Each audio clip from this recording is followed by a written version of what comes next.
Let's keep our eyes closed for next 30 seconds and say our personal prayers, which may help us to derive more from whatever would be shared from now.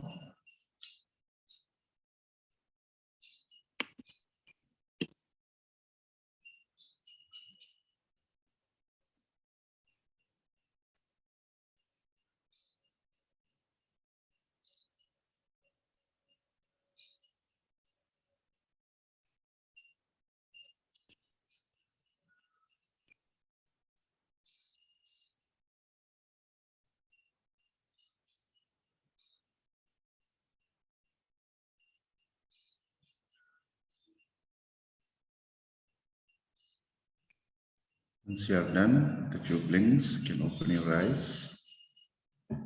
Respectful namaskaras to each of you assembled here. So let's begin with a simple question. How many of us here think that prosperity is a choice? Can feel free to unmute and share.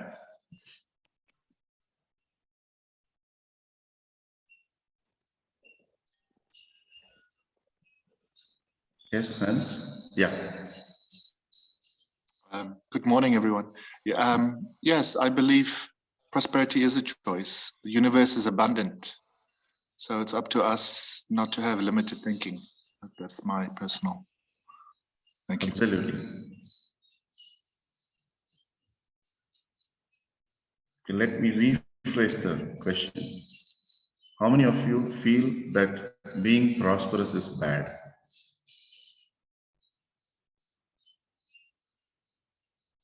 Or if you are prosperous, it is not necessary you have earned in the right way? Yes, Hans? I don't believe that prosperity is a bad thing. Why should we? If the universe shares her gifts, then we are welcome to them. Absolutely. So whenever we embark on a study like this, the important thing is to be receptive and open, because cosmos is always and will continue to be filled with abundance. And what is the work of tradition and teachers is to help us tune or set up a pipeline. Like imagine there is a radio station and we are a transistor. So the mechanism of tuning and tapping to the resources which are needed for us for our internal journey and external growth, that's what the traditions and the teachers are there to put us on track, or sometimes just remind us whatever we already know. Okay, because we come from the tradition which says knowledge is always available. All we need to know is the mechanism to tap and realize that abundance for ourselves in life. So what the Indian tradition has done, it has allowed this entire society to be understood of people in 4 different stages. The first stage is called a brahmacharya, that's brahmachari stage, where the children are supposed to practice celibacy and just focus on learning about themselves and living. Here they stay with the teacher, and then the lessons happen as and when things unfold in nature and at the place of the teacher. Structured syllabus is there, but the structure is given purposeful chaos so that the children come out in a balanced way, knowing how to balance structure and chaos. Okay. Then what happens? These children become eligible to enter the second stage, which is the householder stage. Olden days, householder stage means just getting married and begetting children. Today, what is a householder stage is a stage when an individual becomes independent and they no longer need the resources from parents. So today, 18 years, 20 years, children are independent to earn for themselves. Correct? So let us also understand householder from that perspective. An individual who is able to run a household by themselves. So this is the second stage. The third stage is called Vana Prastha. Vana means a secluded forest or a place. Prastha means the way or your way of living is slightly secluded from the mainstream society and mainstream thinking. This is the stage when in the modern day you call it as retirement. Some people say I did a startup by 40, I am free to do what I want to do. Meaning you no longer are part of the mainstream. You are elevating yourself to a consultant, completely independent, because you know how the revenue streams are set up and your future is reasonably taken care. Then the fourth stage is called sannyasa.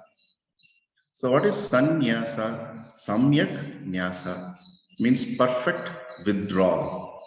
Perfect withdrawal from everything which we associated. Even the parents, the children, the friends, relatives, the person who is in the fourth ashrama is means stage of life. Nowadays, ashram means where it's only a guru lives. A different type of meaning has taken over. Generally, ashrama means a stage in life. So in a sannyasa ashrama, the individual who decides to adopt it treats every human being alike. There is no strong like towards someone because they were their schoolmate. There is no deep hatred towards someone because they failed them in the business. You got the understanding? The person has developed such a balanced state of mind that they are able to treat everyone alike as human being, no more, no less. Okay, so that means perfect withdrawal from all the attachments, notions, prejudices, relationships, everything. Now, if you notice, the vast majority of us in the world belong to the second category. Ideally, it is this category householder who is responsible for generating and liberating wealth for the society. So that the kids don't need to do a part-time job to fund their studies like today. Many of us here have the experience of studying in government schools and government aided schools where we didn't pay a bomb as a tuition fee to graduate through schools and colleges. Today, everything has become a business, correct? So it is these householders who are creating institutions or supporting institutions so that the children can come out with passing colors in life. And the next stage, this consultant or the retired stage, where they are not actively and steadily involved, but there is a source of income needed for them as well. And for sannyasa stage, technically speaking, there is no bank account, so there is no SWIFT or RTGS transfer. There's no bank account.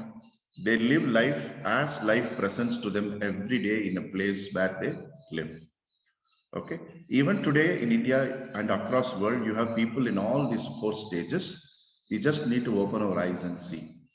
So prosperity is everybody's domain. Moment we eject from our mind that prosperity means money. Prosperity also means money. It has various dimensions. So what the tradition tells, it gives us 5 dimensions. One is the physical dimension of prosperity, then the intellectual dimension, then comes the mental dimension, emotional and spiritual. Many of us are outbound, right? We look with our eyes open and 80% knowledge happens when we keep the eyes open. So we give a lot of importance to physical prosperity. Maybe owning a very aesthetic home, having a good car, wearing good dress, all those external things is that which takes and draws lot of our attention and energy. Correct? Because we live more in the physical dimension. But there are four more dimensions within us which have to be equally nurtured. Else there will be material abundance and prosperity, and we may lack common sense, or we may not even exercise common sense to balance it out. Correct? Like when you go and have a meal, the meal will have spread in all the six tastes, right? Sweet, sour, pungent, salty. If we imagine if we have food which has only uni taste, that doesn't give us the nutrition for the mind and body. Similarly, this abundance should not only be focused on the physical dimension, but also on the intellectual, mental, emotional, and spiritual dimension. So this is the first thing which we need to understand. At the same time, there is nothing wrong in wearing the costliest of the suits, expensive of the watches and the cars. If that is what your profession and the need, you have individual free to take a decision to do what you want to do. But finally, the tradition will tell, just check whether it is as per dharma. One small footnote will be given to you in the tradition. Sky is the limit, but when you're scaling the sky, don't make earth polluted. Very simple. Or contaminated. Sky is the limit, no one denies it. But when you soar high, ensure the place is much better and clean. So this is one of the way in which we look at dharma. So the first thing I would like to emphasize is, it is our duty actually to liberate and enjoy wealth, and prosperity in the physical dimension is one of the wealth. Now coming back to the second aspect of the physical dimension, it is the health which is manifested in the body. So each of us, it pays to be in touch with someone in the tradition and understand your body type. Because today size 0 is seen as someone who is healthy. Majority of them feel, am I slightly on the overweight? Am I underweight?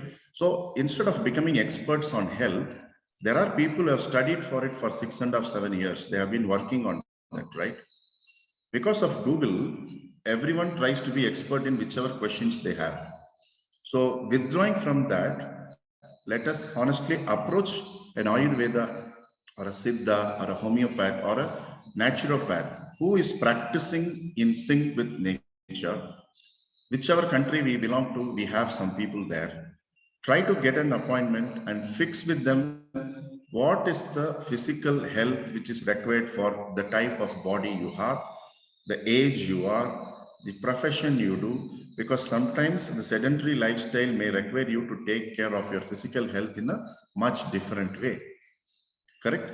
Two people may live in South Africa, but one person may be doing a desk job, the other person could be a farmer. Both would be of same age, physical constitution, but what their body needs depends on the profession you do, your age, your existing ailments, if at all it is there. So the first way is appreciating whatever the divine has given us as body and understanding how we can enrich it with the help of somebody who is practicing in sync with nature. Does that make sense? Because some of us will be slightly on the plumpier side. Some of us may be on the leaner side. Instead of judging many people get put off when these kind of conversations happen. And nowadays it is very, very big, right? Body shaming and many things are there.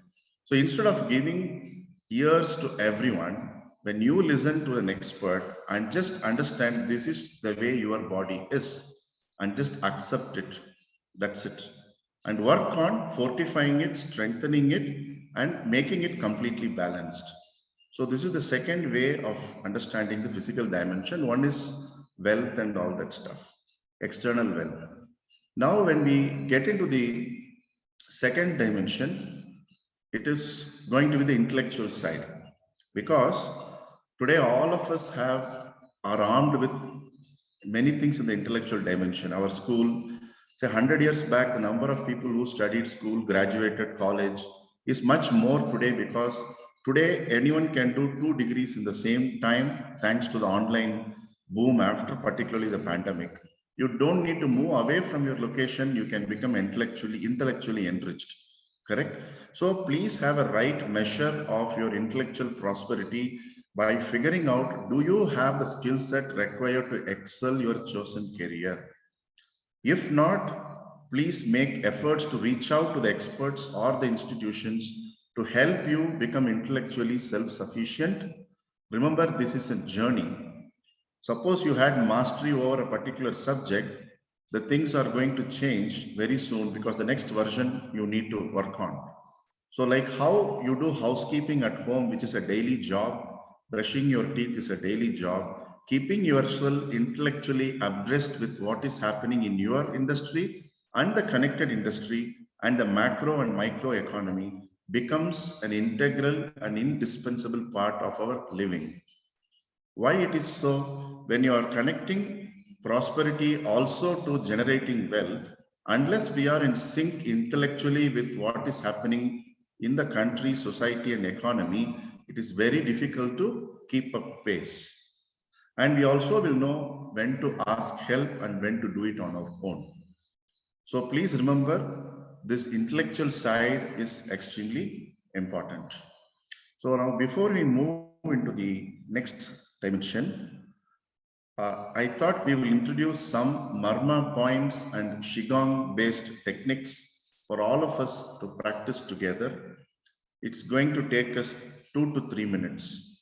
So why I'm trying to share this, whatever we do in the tradition, we don't just stop by telling what is to be done. We also give a direction on how it could be done. Correct? What plus how is the traditional way. So I can't just walk away by telling you, you have to be happy. Everyone will unmute and say, yes, we know we have to be happy, but how? So that how is the strength of tradition, okay? So to begin with, in the physical dimension, because many of us are in various types of jobs, there are certain sensitive points in the body which we can activate by simple techniques. Suppose you are a person who is having 3 times meals a day, practice this 2 to 3 minutes before your every meal, at least when you are in a space where you can practice. If you are a person who is having 2 meals a day, please practice this at least twice a day. Make this a non-negotiable aspect of your life. And many of you here know what I am going to share, but repetition is reinforcement. So let's all practice together. The first simple practice is clapping of your hands. As a revision, let me say, there are 340 sensitive points in the entire body, out of which 28 are on our hands and the palms. So it is like when you feel a headache, you just press here and you sit, for example. So every point has its own efficacy. So all the points in the body, like how they have a connect in the brain, similar connections are there in your palms, hands, and the soles of the feet. Okay. So now there is also a method to clap, correct? They call method to madness. No, there is a method to clap as well. So how we have to clap? The hands should be very much in sync with each other. Relaxing your shoulders, you should clap in such a way that you are about to generate some blood in the hands, or you are slapping someone whom you do not like, and being more practical about it, because it should create that sensation of heat, warmth, and tingling sensation. Okay, please don't slap anyone. If you are sitting closer to someone, sitting closer to some objects, please slightly give yourself some space. So first adopt the Namaskara Mudra, wherein the thumb is in line with your center of the chest. And then just take it straight and let us clap 120 times. Though it may pain, be uncomfortable, do not worry. It should clap vigorously like this.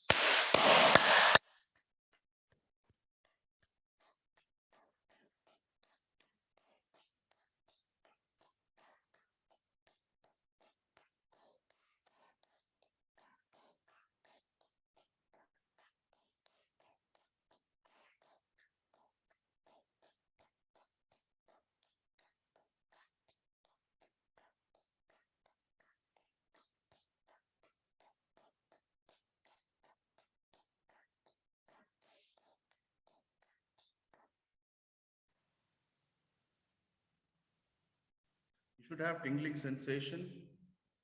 You feel the blood gushing to all the points. Okay. So these are all marma points. And these are all called Shipra. Shipra marma. Shipra means which can give you results very quickly.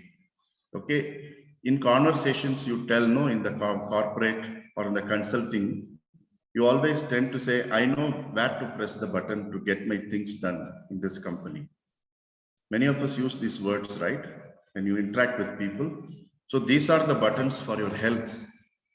Because prosperity can be experienced only when there is physical health.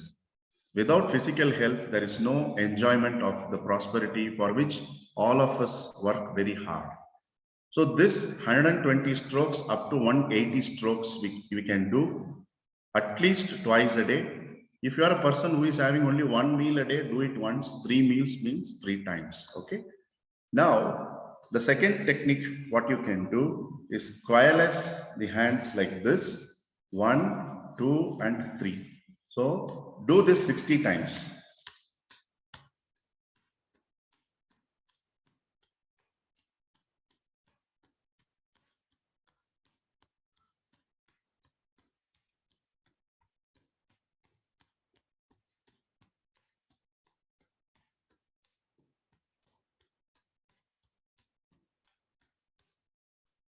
Many of you may experience pain. It means some work has to be done in the body.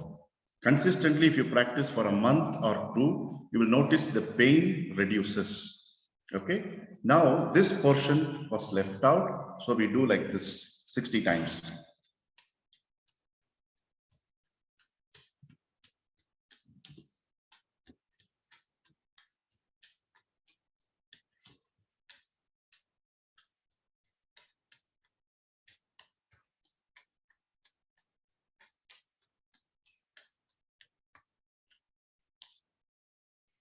Okay.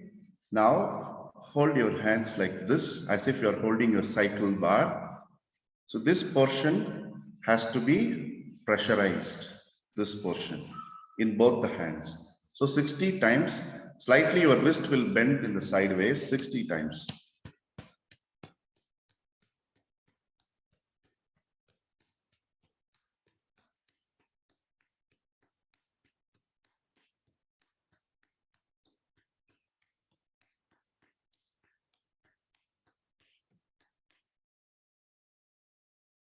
Okay.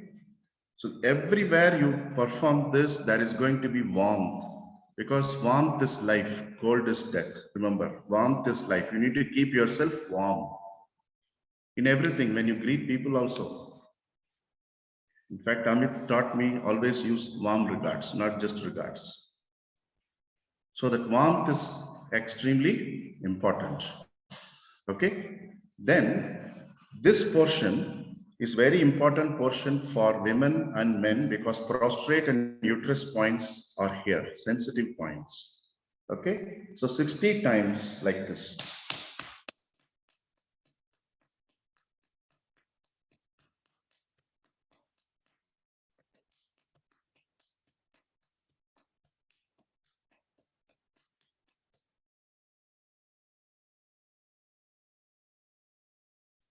Any of you experiencing too much pain, do it a bit slow, but don't stop doing. No pain, no gain. Okay, so we need to do it. And only we know the optimal pain which we can handle. Slightly do a bit more. Suppose somebody gives you, instead of $1 million, $1 million and $5,000 more, we don't say no, right? We are okay to accept. Similarly, slightly go above the threshold of whatever you are capable of right now. Now coming back, this side is extremely important. So how are we going to do the same way 60 times?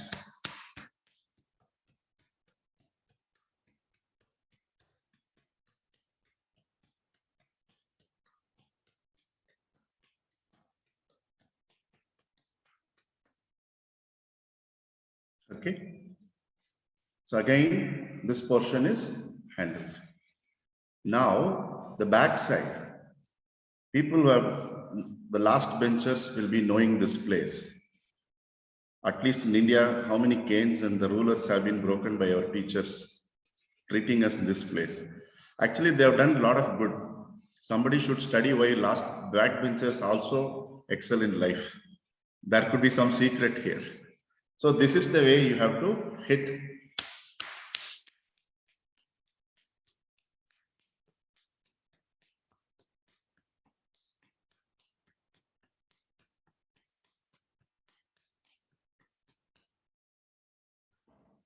Good. Just give me a second.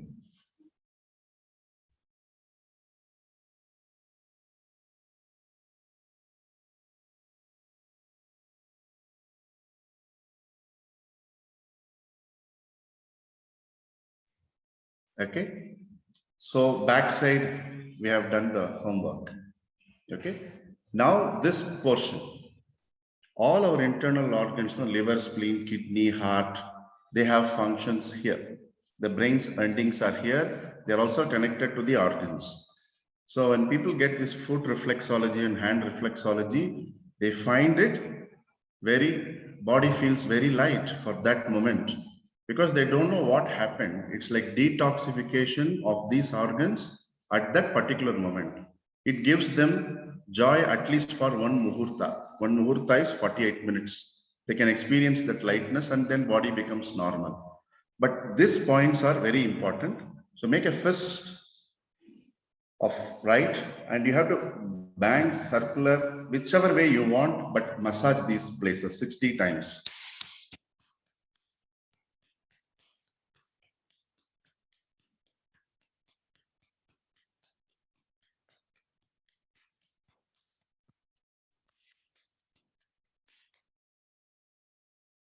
Then you reverse it. There's one more hand, right?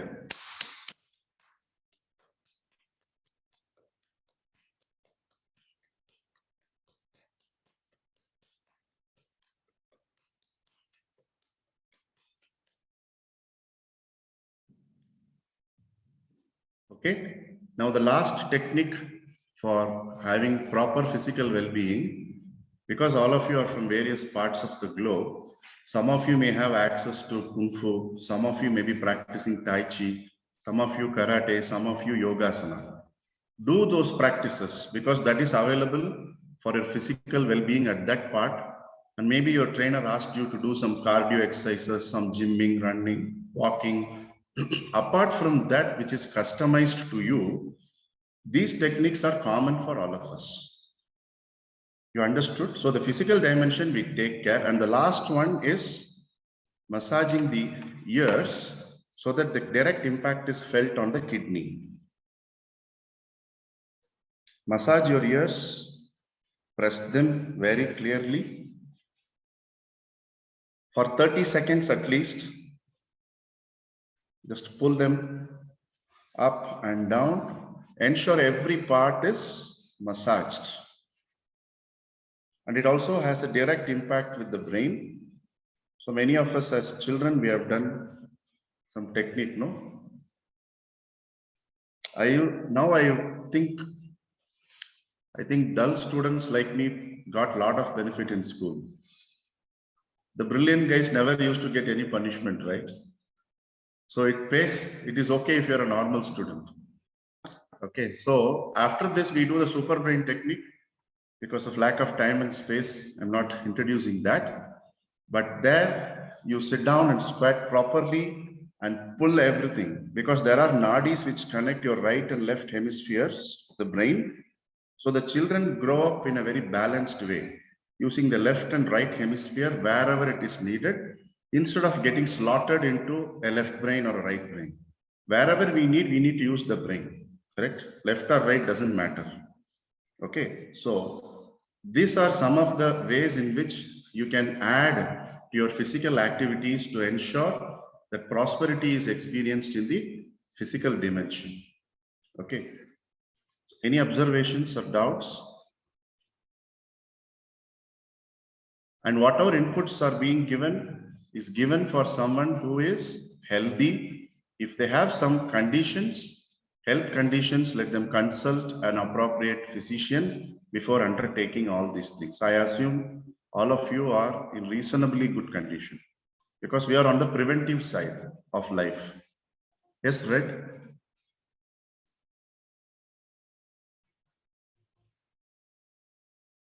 Red, you had a question? Unmute. I wanted to ask about breathing when we were doing those. Do we breathe normally, or are we holding Breath takes care. Okay. Breath takes care. What happens is the breath in us will adjust to the activity what we do. Sometimes it is difficult to synchronize breath with this activity because this we are doing very fast and furious, right? So what this does is it enables and enriches the deeper aspect of breath, which is called prana. Prana means life force. That's why you call it pranayama, regulating the life force, out of which breath is the surface level aspect of it. Okay, so what we do here, we focus on practicing the process, allowing the breath to take care. So when you feel invigorated, the pranic energy in the body gets much better. So that's why we focus on the process and leave the breath to handle on its own. Okay, so what we will do, when you go back after the session, please continue with the physical dimension of activities which you do for your health.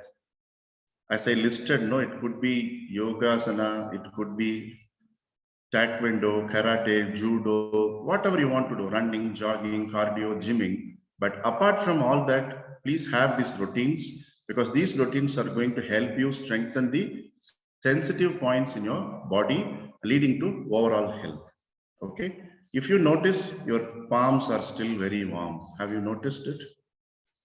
Your ears are also pretty warm. So keep telling yourself, warmth is life.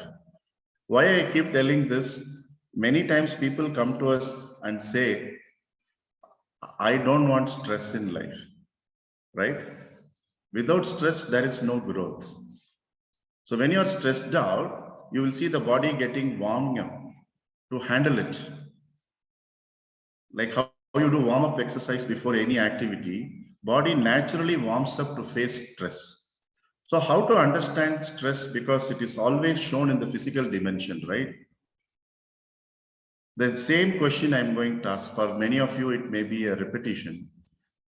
Who is playing a musical instrument here? Anybody plays a musical instrument? A string instrument? Yes, right? No one is playing an instrument? Yeah. So when you play, for example, for sake of ease, and take guitar, you may have the best of the guitars, but if you don't tune it well, you will never get music.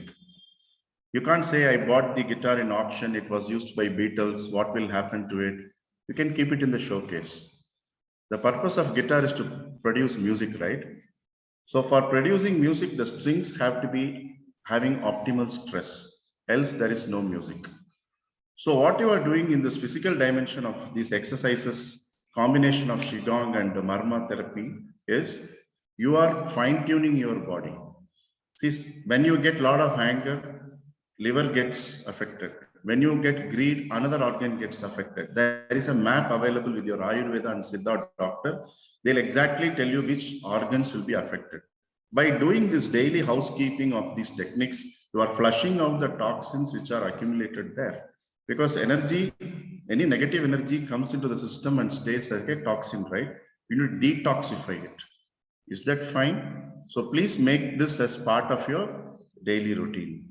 Now coming back to the intellectual dimension which we were speaking, sit down today and understand the field which you are working.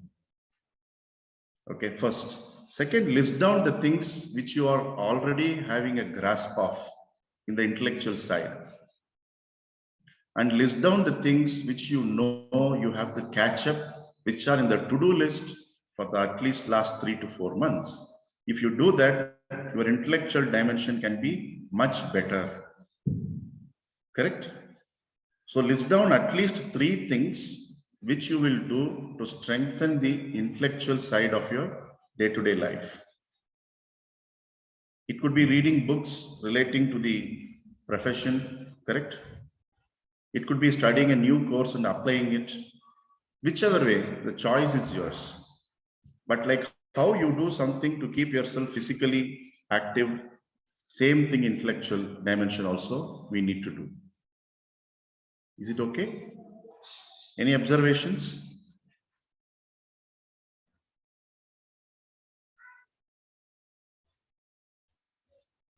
And finally, remember, our intellectual prowess and ability has given us a great place in our profession, business, or in our entrepreneurship venture. But the utility is to be kept there. When that intellectual ability is brought into day-to-day life, where emotion is more important in family than your intellectual brilliance, when it interferes in the day-to-day life, I hope all of you are understanding what I'm trying to tell. Intellectual brilliance is given to accomplish a task. It is not used to prove that we are right and someone is wrong. Their emotions need to be taken care of. Else, you will always say my way or highway. So these are the pitfalls of not working or understanding with the various dimensions of intelligence. We only do the sharp intellect side. The subtle intellect side is, sometimes you can allow someone else's point of view or let them also succeed. Let that point of view also can come in. So the give and take. Is your life like a highway bus only one way, or you're able to accommodate varying points of views, right? Even we wear a different dress every day. We are not working in an army or a military post where every day the dress is the same, right? So when we can have variety in the way we present ourselves, can't there be not conflicting and opposing or different points of view? Every different point of view need not be contradictory. Maybe which we fail to see someone saw. So that appreciating nature has to be built in the intellect with which we operate, else it is intellectual poverty. There's no intellectual poverty, right? We can always say someone, you did a great job. It doesn't matter. The job has to be done, correct? So these are small fine tunings and the vocabulary which we need to bring in, because abundance is in the cosmos. We are also part of cosmos. The more we are open and what we can say, experiencing and sharing that abundance. Say someone did a great job, do excellent, you did a good job. That was a beautiful poetry what you wrote. We feel inside, but we feel when you express, you may be taken for a ride. So again, these intellectual things come into place. And we want to be very careful not to make a mistake. It's not possible to lead a life without mistake, because no one knows everything completely. And many of us who have been readers, I know many of you are voracious readers here, there is a domain called that we don't know that we don't know. That domain is so huge than the domains we really know that I don't know. Suppose if you ask me, how is the coding for Zoom platform done? I clearly know I don't know that. So I can say I don't know. But the beauty of life is there are so many things we don't even know that we don't know. Correct? So once you are balanced in the intellectual side, being kind to yourself and others, appreciating in need, and learning what is needed to keep in pace with what is happening around, naturally your intellectual side is taken care. Any observations or any real life examples any of you wish to share? You can take 30 seconds to share.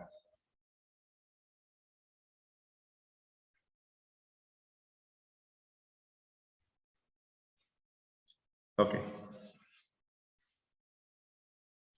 Opportunity is given, you have to take it. This is how Cosmos also gives you, right? Don't hesitate. As a learning group, there is no judgment and nobody knows everything. That's why we are assembled together. If I knew everything, I would have been silent like Ramana Maharshi.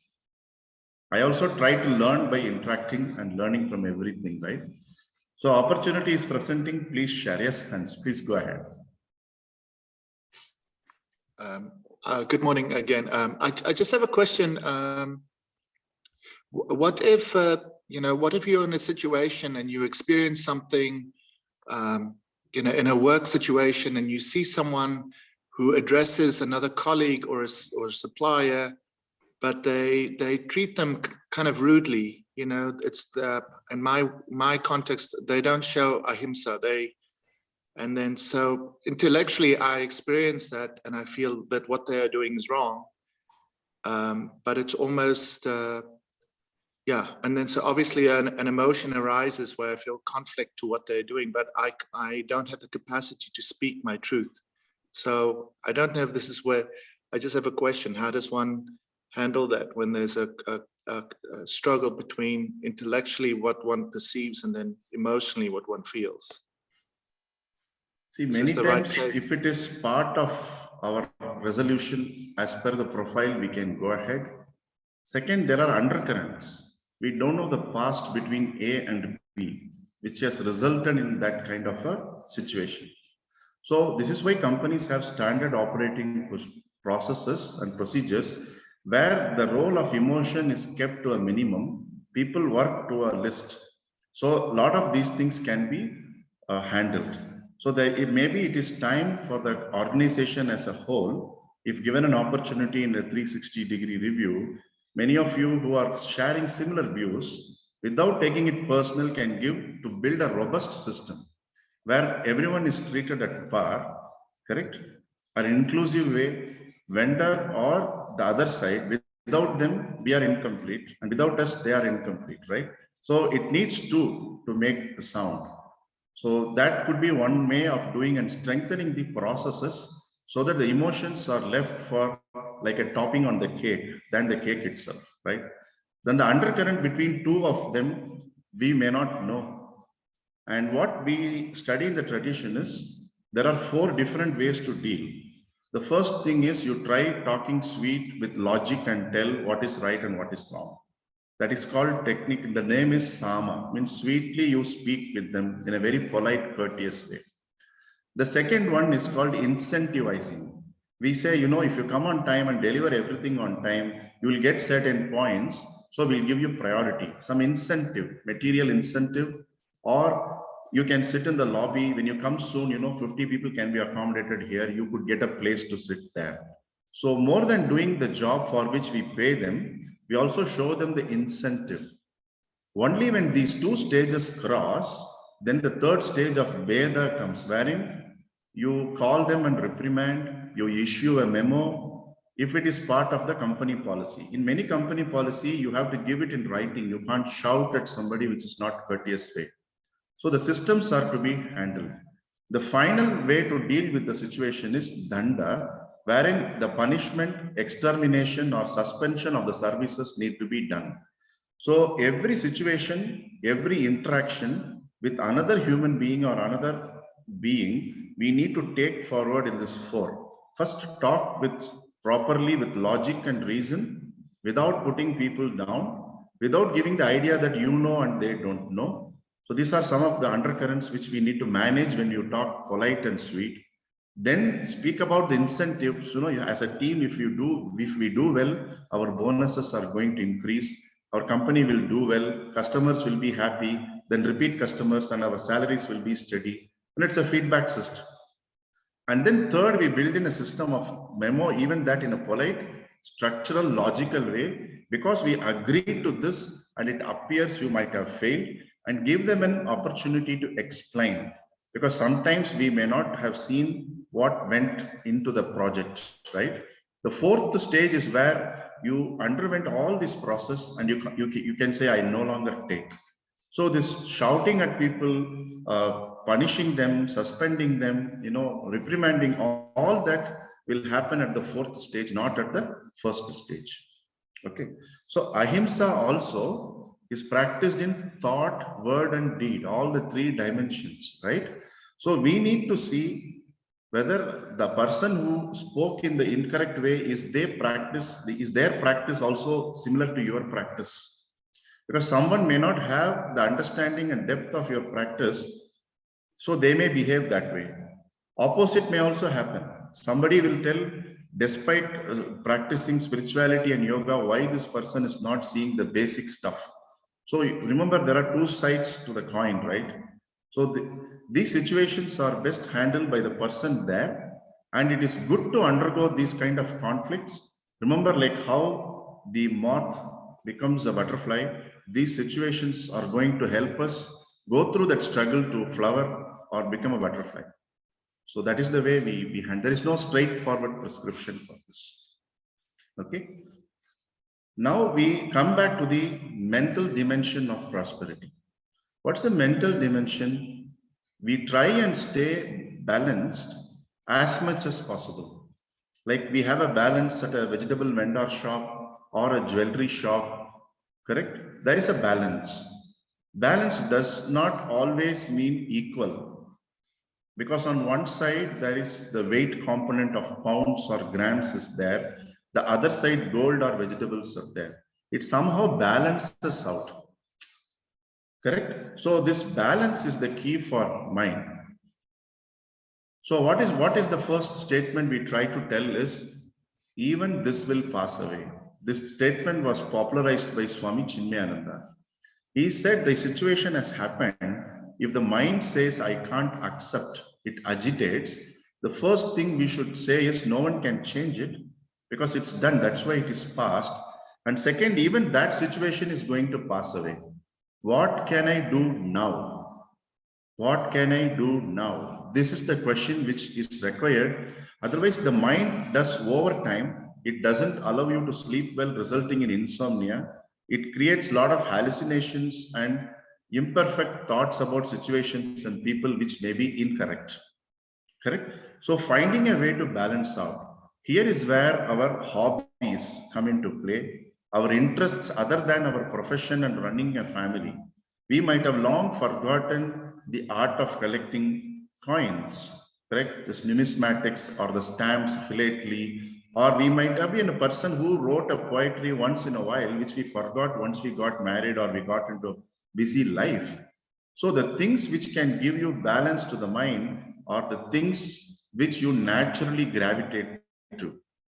Correct? So feel free to take from the attic which you have kept for long in the name of, I will focus on my life, career now, I will leave my interests and hobbies later. So it could be music, it could be writing, it could be helping someone, it could be something without any intrusion. Helping doesn't mean we fall over somebody and help them jabardast, meaning whether they like or not, we cannot do all that stuff, correct? We have to help out of fullness, not out of emptiness or our own need to be helped. So the mind side has to be balanced by some activity which is not your mainstream activity, which is giving you bread and butter. But some people can have the passion as a profession. Someone is a musician, they went so deep into it, that could be their profession as well. But for a vast majority of us, we have forgotten to pursue certain things which kept us grounded, where you can have a different conversation other than family, business, or money, but just about getting that state of balance. Is there anyone who is able to relate to this here? Can any of you give a practical example from your life?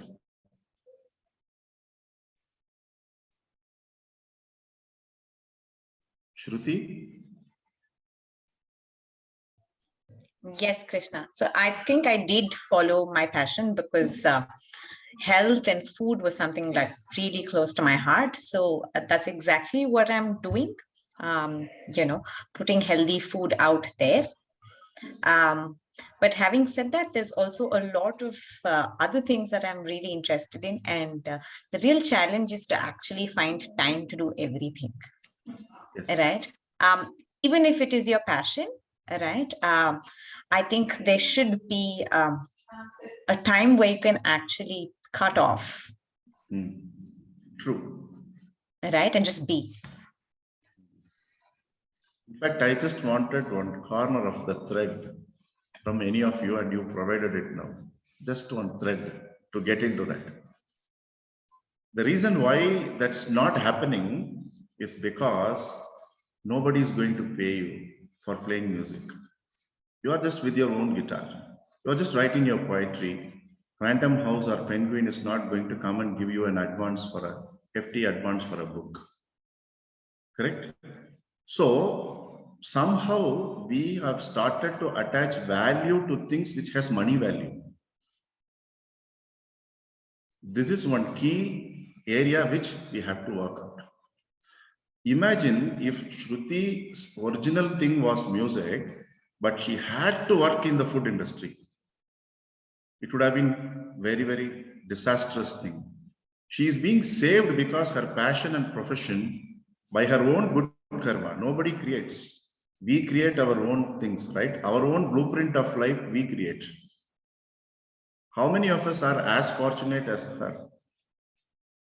So if we are feeling that something else is missing, feel free to take up, right from photography, caricature, gardening, something which you can do other than dealing with people, dealing with your business. Remember, the more you understand this concept that there are things in life which money cannot buy, and only those things are going to give you balance and the peace of mind. The mind's domain is peace, right? Peace and mind are interconnected.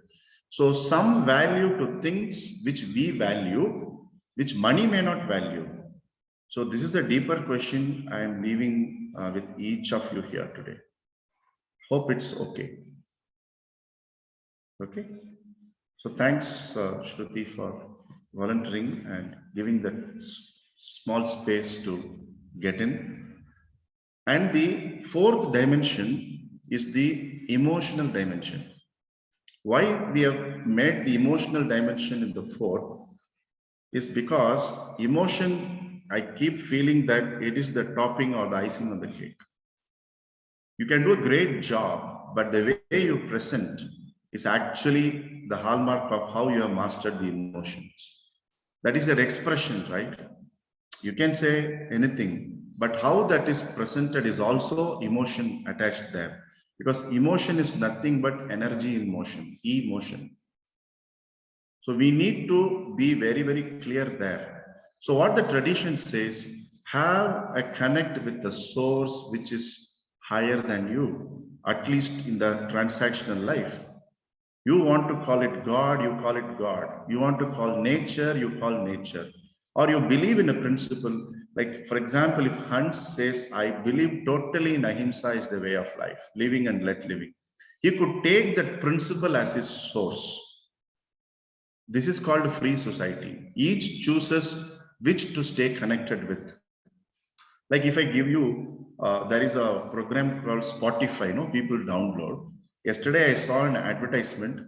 It says it has 8 crore songs in it. I don't know how much is 8 crore, a billion, 8 billion, something. You're free to choose.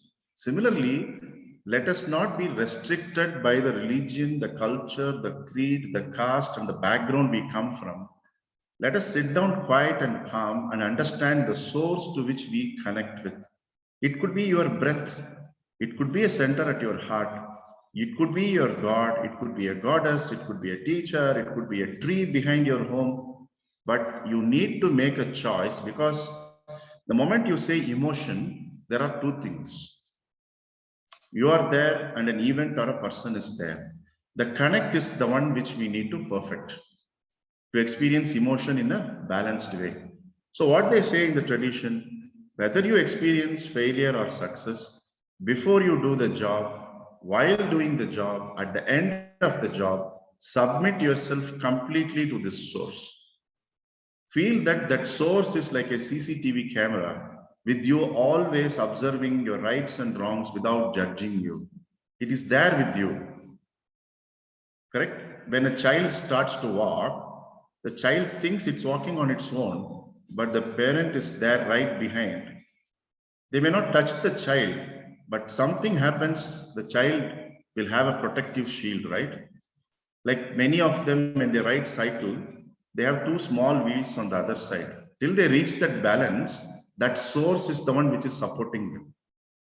So the source with which you could develop an emotional connect could be within you, which you have identified, but it requires nourishment.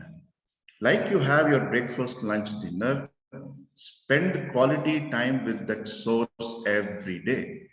It could be through a meditation of a mantra in your mind. It could be through awareness of breath.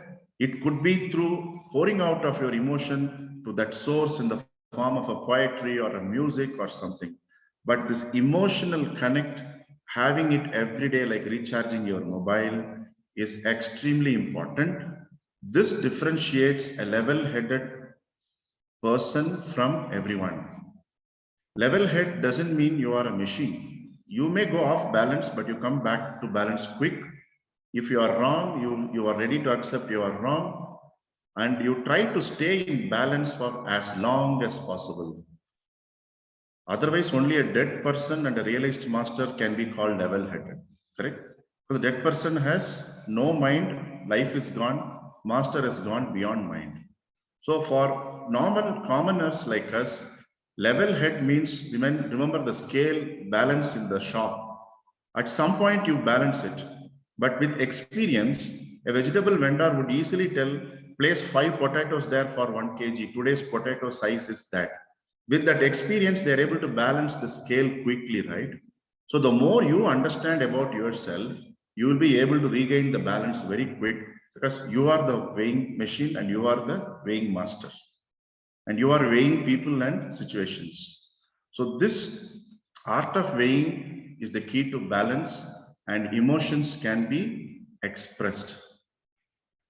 And the second thing, we have to remove the notion that crying, expressing joy, jumping in joy, these things are age or gender based.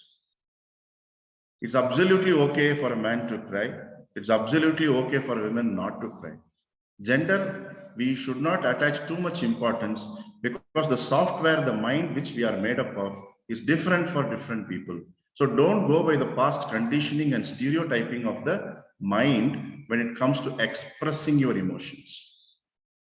Correct? So certain areas which all of us could do well to work is this emotion side of it. Learn ways to channelize it. Many of us are good vocally, many of us are good verbally, writing, some of us are good by painting it, but connecting to this source is extremely important.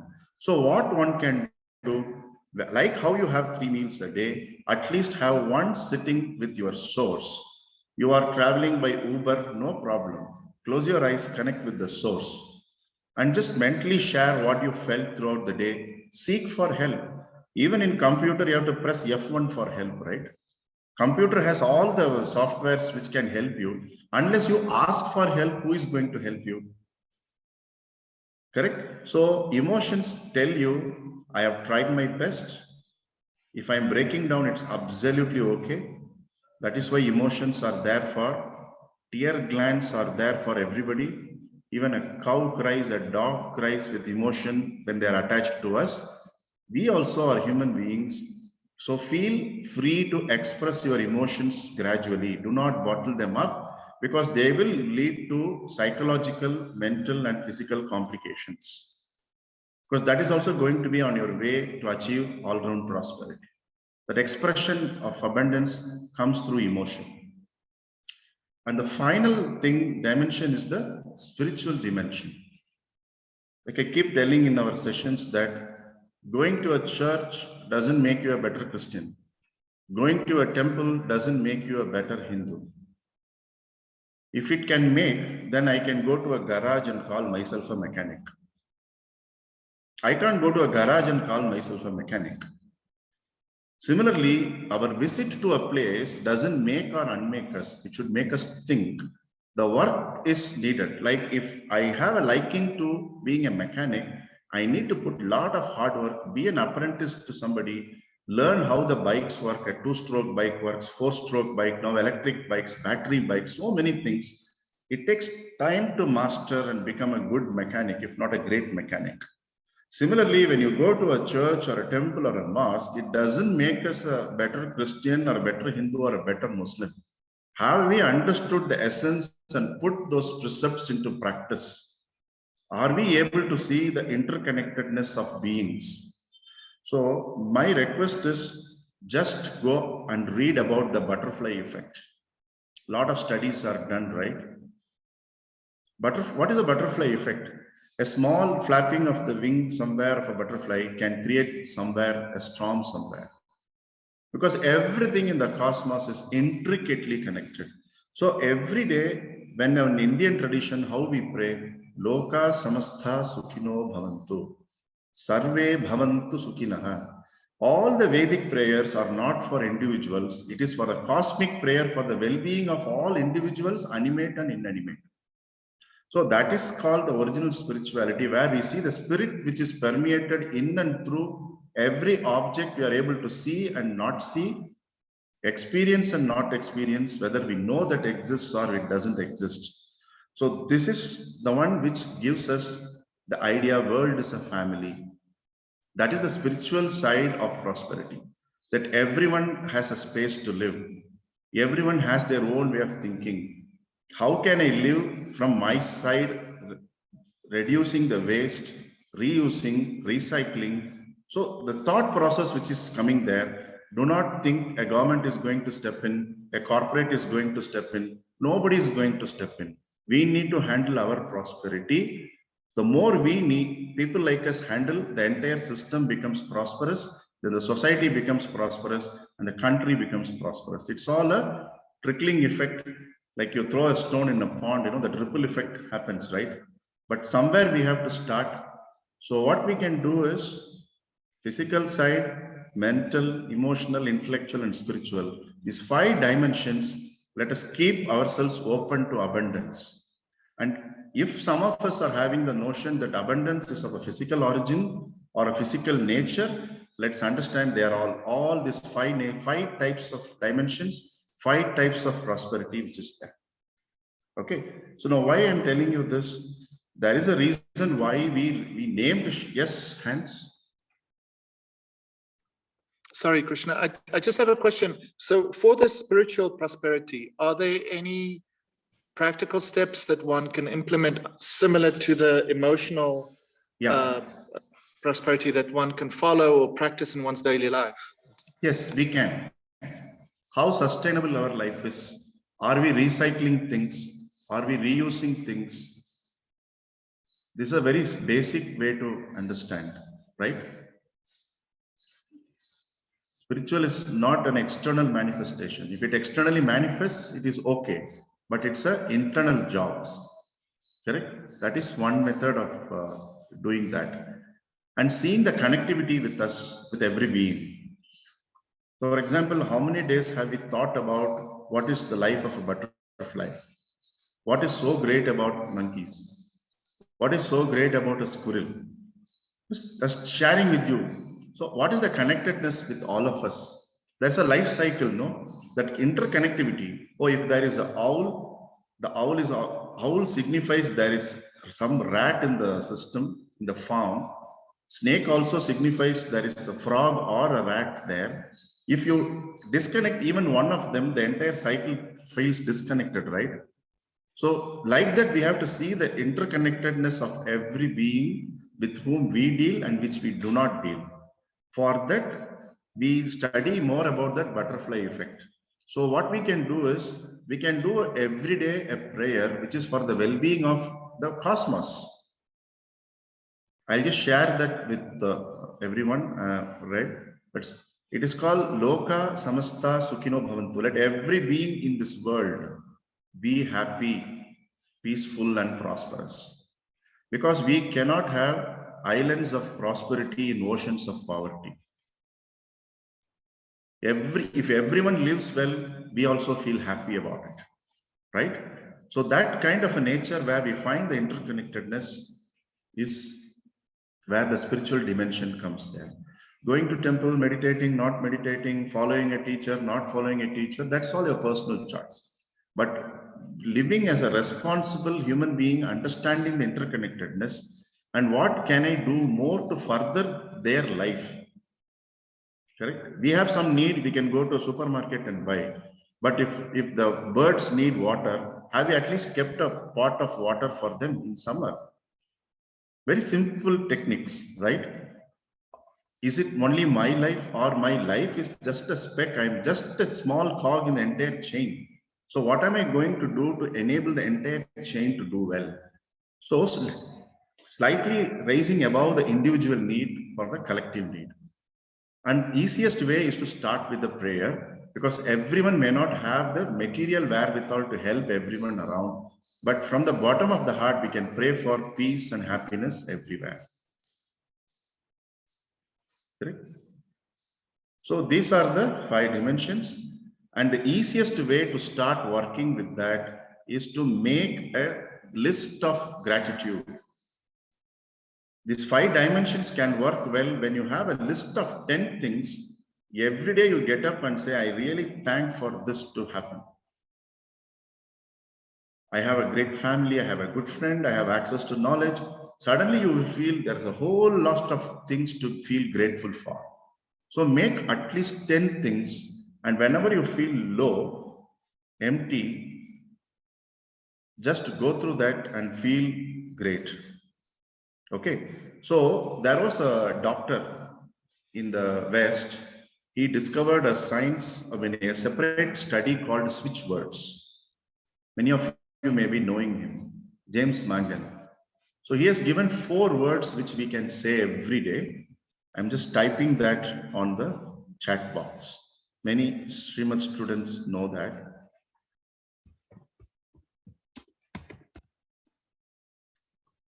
It's love, thanks, divine, and grace. So he tells in every situation, every interaction, you say these 4 words, they'll slightly alter the way you think your mind works. These are called switch words. Correct? They're called switch words. Okay, so now it's time for us to end. Before that, let me share with you a process from Tantra, which is a specific mudra which enables all-round prosperity. Are you all interested to know about it? There is no sound. Is it okay? Yes, yes.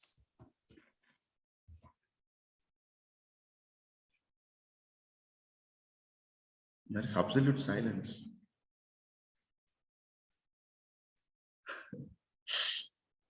There is absolute silence, but there is a mudra. This mudra is called Kubera mudra. Kubera is one who is repository of wealth. See, many of us get stuck sometimes in the physical dimension. Also, right? So let's end the class with the learning of practical mudra. So wherein these 2 fingers are in touch with your thumb, the other 2 fingers are folded like this. Is it clear to each of you? Correct? And open that to the sky. Open out your chest. Keep your eyes closed. Ensure your back is straight. With a gentle smile on your face, observe your breath, all the while holding the mudra.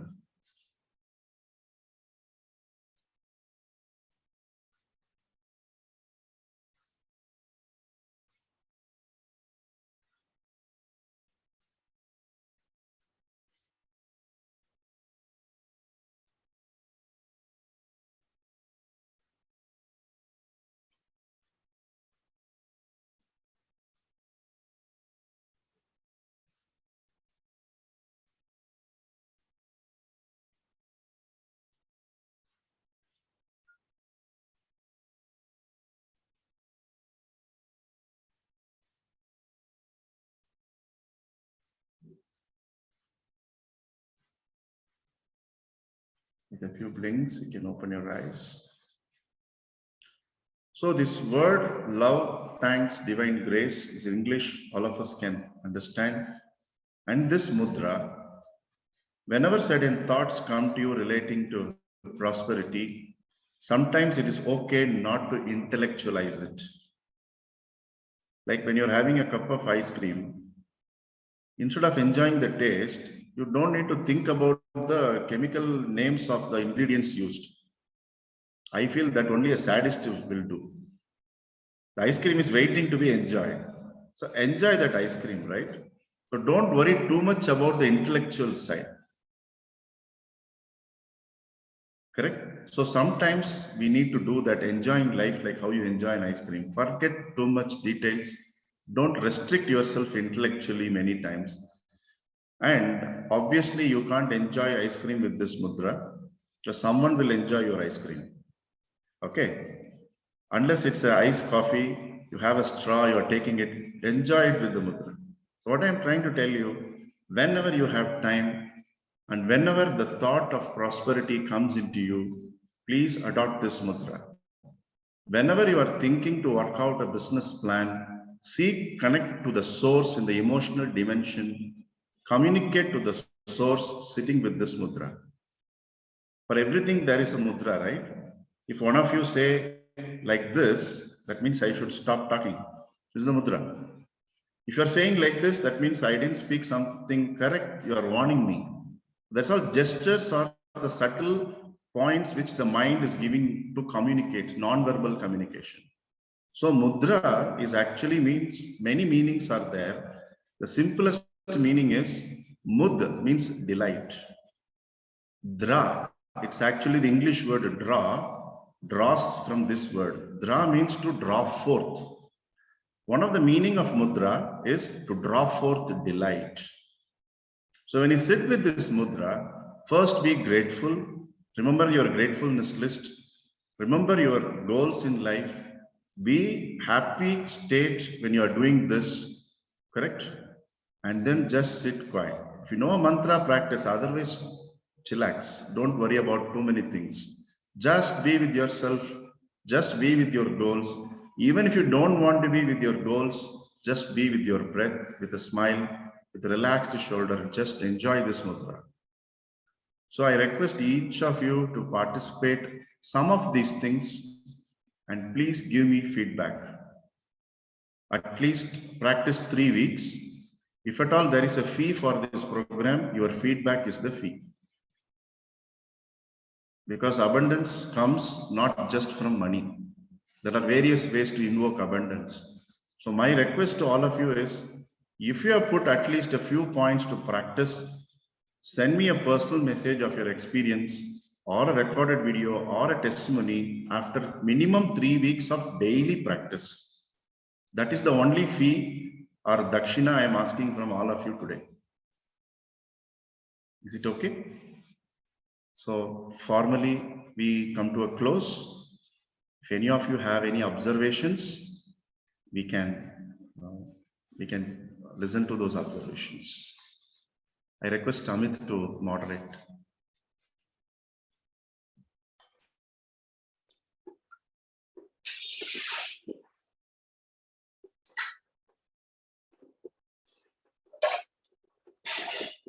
I'll just start off myself and then possibly. I think a lot of points in that sense, the whole session has been enriching. I think in those words itself, we find prosperity, right? And like you also mentioned, between that whole connect, especially in our tradition, a guru is needed to take us through a few things. I've experienced mostly doing a lot of things without having someone to guide through, and what you see and what you face is quite different. So the quickest way to find your way is to have a guru, and I think that's also what we've seen here with you, Krishna, being here. So yeah, that's good to do that. So anyone would like to share your thoughts?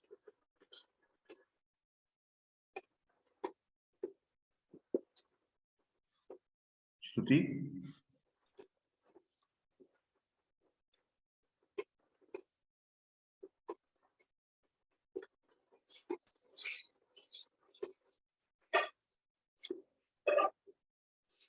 So Krishna, one question in that sense. You spoke of different stages of life, right? Purpose and other things, and also in the way you defined, certain, it's not really in terms of age only per se, correct?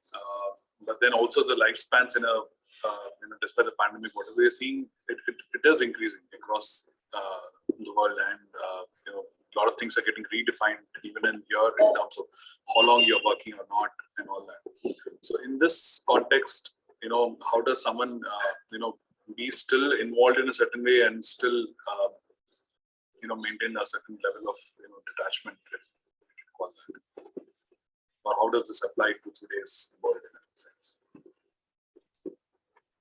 The key is to work with the non-negotiables in our life first, which will give a blueprint on how much can we engage and how much can we disengage. And it starts with your mental and physical health. Are we working hard and utilizing stress or burnt out due to stress? There are two things, no? So the physical and the mental emotional side, if there is constant disturbance, either we have not understood, so you approach a consultant. If it is a profession, if it is an internal turmoil, you could approach a teacher, any teacher in the tradition. As you rightly said, like we have Google Maps today to navigate, there needs a guidance till we reach the destination, which is the goal, just to know who we are.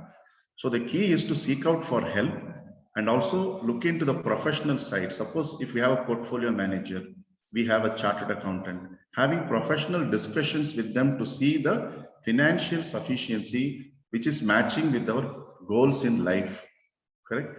So it's a combination of all these things. It is individually difficult to arrive until it is enough. That's why we take the help of that and we put in numbers there. Today the fee is this, tomorrow I need this. This is the lifestyle, how can I do? And then apply the knowledge which we saw across all the 5 dimensions. See, the same goal, 2 people are towards the same goal, studying with the same teacher, may not be able to reach because one person's temperament may be different. Correct? So it is going to be a one-on-one discussion with your mentor or with a teacher or with your spouse or a source which you trust to understand how much is enough and how much you need to withdraw and work.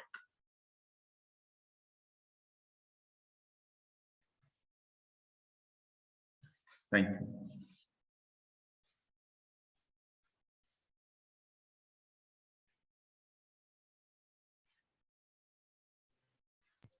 Krishna. Yeah. So there is abundance, there is prosperity, of all different sorts that you spoke about. But there is also, for me, what I struggle with is just accepting, right? There's a whole lot of self-doubt saying, do I deserve it? Right? So the struggle actually happens within. So there is no acceptance from my end, right? So how does one actually deal with it? The universe may come together, but you may not be ready to accept it. That's again, we are very harsh on ourselves. If the universe is ready, we are supposed to be ready. You are part of the universe, correct? So just accepting it. Like when you go to a temple, in church it is called sacrament. In our system, we call it prasada, right?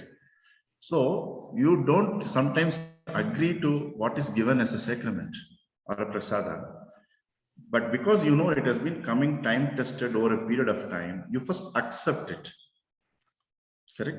And we can't know everything because life also has something called a black box or karma balance.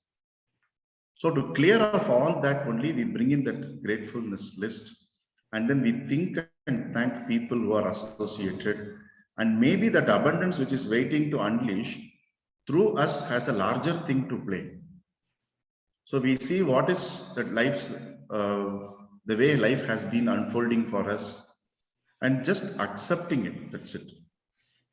The moment you think there is a choice, there is a problem, there is a conflict. Now you yourself mentioned cosmos is ready to give, accept it, that's it.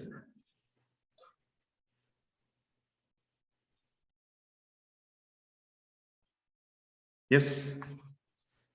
Yeah, I have an observation. This is my story actually. I worked as a technical translator for about 25-30 years. And this was a freelance job. So I used to sit in front of the PC for almost 10 hours a day. You know how people in Japan work, 8 to 10 hours at least, the minimum. So if you sit for about 10 hours continuously, you're sure to have back pain and wrist pain and all that. So I don't know what happened, but from the first year onwards, I started growing vegetables. So after every 1 hour in front of the PC, I would take about 10 minutes off, go to the field outside, which is part of my house, and then putter about and started growing vegetables there. I used to go and maintain the vegetables and water it and cut something and trim it and do something of this. So every hour, every day, after 1 hour, about 10 minutes, I used to go there and spend time there. So that has really helped me to not get any pains anywhere. If you sit in front of the PC for 2 hours continuously, you're sure to get pain in the back or in the wrist or anywhere else. So after 25 years, it was absolutely painless and it was refreshing. I used to come back after finishing the work in the field more refreshed, doing the job better also. And now I'm retired. Now the situation is reversed. I spent about all the time in the field, developing all the information, all the knowledge I gained over the 15 or 20 years. And it's been a great going. So mental dimension wise, it's a thumbs up for me. Just sharing an observation. Thank you.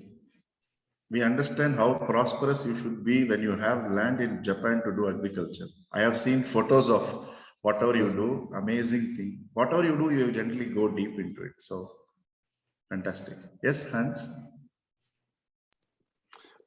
Krishna, I just have one question. Just for the last section, the spiritual prosperity, and when you mentioned love, thanks, divine grace, the switch words. So when are we supposed to express or act on those words? When we are connecting to our source, and is there a specific purpose when we do that, or was it just? Whenever you feel to express to yourself, whenever you feel grateful, because what James Mangan studied is love is the connect with all beings. Just think poetically. It is for the love that we should live better. There is a sunrise. See how much sun loves us. Just trying to tell you the way you can derive the concept of love. Thanks is always being grateful. Today, a lot of stress-related disorders can be avoided if people are enough thankful in life. Then James Mangan found whenever there is an insurmountable task or a difficult one, whenever he used the word divine, it appears as if a way is there. There is a way which is happening there. And interestingly, divine, the word comes from the Sanskrita word div. Div means light. Light means knowledge also. And grace is generally used as a word, not just in English spiritual traditions, language. In the Indian spiritual traditions, it is only through grace one starts to walk the path of self-discovery consciously. So that concept of grace comes down in the form of Sadashiva principle, which manifests as Dakshinamurti principle. So that is the grace which gives us knowledge of right from how to study or how to realize us, that opening out. So all of us need that grace, which is Kripa. So this love, thanks, divine grace, whenever you feel sometimes overwhelmed with emotions, say it. You feel very dry, say it. It can be used as a filler so that the mind doesn't pull us down. Wherever you feel mind is pulling you down, use it. Wherever you find mind is exuberant, be thankful while using it. So be dexterous in its usage. There is no hard and fast rules. Thank you. Thank you so much.